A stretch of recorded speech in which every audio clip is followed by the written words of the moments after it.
Hello, everyone. I was just thinking that since we had finished the Old Testament last week, we might take a little break and read from the first book of Saints. We could learn about a few of the saints and then go back and do the New Testament. The reason I'm doing this is because Easter is in 2 weeks and the New Testament starts with Christmas and Jesus being born. So I think it would be better to take a break and then just go back and start up in the Bible again. I hope you enjoyed this book. It's the New St. Joseph First Book of Saints.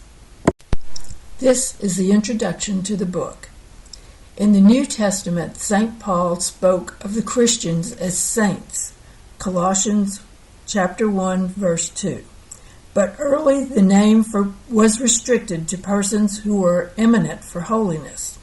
Saints are persons who distinguish themselves by heroic virtue during life and whom the Church honors as saints either by her ordinary universal teaching authority or by a solemn definition called canonization. Canonization implies that the persons are now in heavenly glory, that they may be publicly invoked everywhere, and that their virtues during life or martyr's death are a witness and example to the Catholic faithful. The Church has abundant doctrine on the meaning of sanctity, its importance for the good of the Church, and the means to become holy.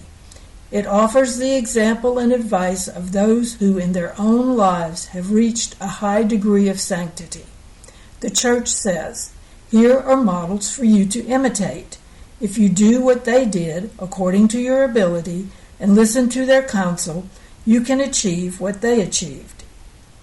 This is one of the main reasons for the Church's custom of venerating saints.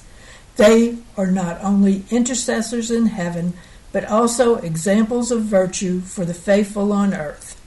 May this book on the lives of various saints help you not only to know them, but also to imitate them and to seek their intercession before God.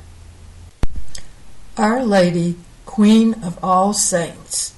August 22nd is her feast day. After a most holy life and death, the Blessed Virgin Mary was gloriously assumed into heaven with soul and body, and was crowned Queen of Heaven by her own Son. All the virtues the saints practiced are to be found in her in a very wonderful way. She is the Queen of all the saints.